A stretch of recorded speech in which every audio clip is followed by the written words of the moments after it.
So, good day! Welcome back. So, ngayon naman magsasolve tayo ng game theory, mixed and pure strategies using the POM-QM.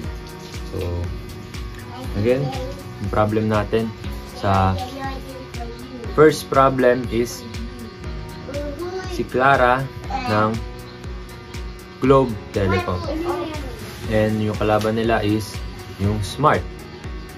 So, sa ating payoff table, meron tayong 4, 2, negative 1, and 1. So, ilagay natin yun sa ating POM-QM. Ayan, ito na yung POM-QM. Hanapin natin si game theory, which is dito. Yan. So, titlean na lang natin ng Globe. Globe. So, okay. So, yan. So, palitan na lang natin to ng buy one, take one. Baba is SOCMED contest. While dito sa taas is lower rates. Then free data week. And yan. So dito, pag nag-launch ng buy one take one si Globe, and lower rates si Smart, nag-gain si Globe ng 4. Pag nag-launch sa SOCMED contest, nag-lower rates is 2. Dito is 1. Dito is 1. So ayan na yung ating payoff table, diba? So isolve na natin. Solve. Yan. So value ng game to row is 1. So tama yung sagot natin doon na 1. So dito rin yung iba pang mga row expected values. So 1. So value to game row 1 kung expected. Maximum and minimum. So value pa rin is 1. And results in form 0, 1, 0, 1. Diyan natin malalaman na pure talaga yung ating problem dahil ito ay 0 and 1, 0 and 1. So ayan, meron pa yung makikita pa eh. Yan, ito 0 and 1 dahil pag 0 and 1 yan, meaning pure yung strategy.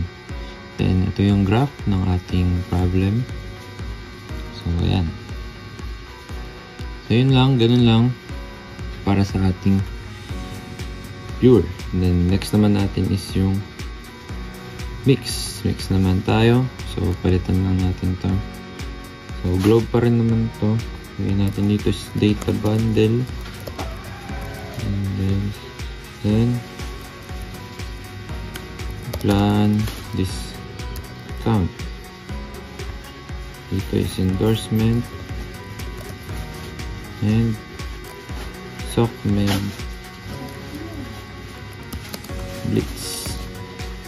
So yan, palitan natin values for negative 3, 5 and negative 6. So yan, solve na natin. So, value of the game row is 0.11, which is kapareho nung sa nasolve natin, which is 0.1108 and 0.111.